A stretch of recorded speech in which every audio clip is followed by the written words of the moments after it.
భక్తికి లోటు లేదు. కానీ ఆ భక్తులు భయం లేదు. భయం లేని భక్తిపరులు అని చెప్పుకోవడానికి పనికొస్తుందేమో కానీ ప్రభుత్వ సహవాసాన్ని మాత్రం నెలకొల్పలేదు.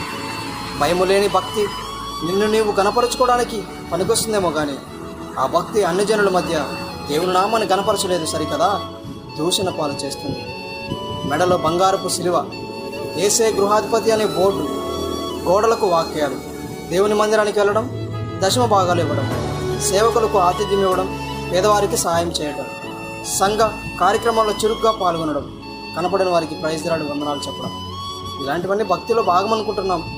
అయితే ఆ భక్తిలో భయం ఉందా అనేది $1 మిలియన్ ప్రశ్న.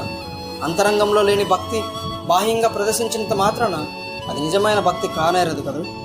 రోమపత్రిక 2వ అధ్యాయం 28-29 వచనంలో మనం చూడొచ్చు. మెడలో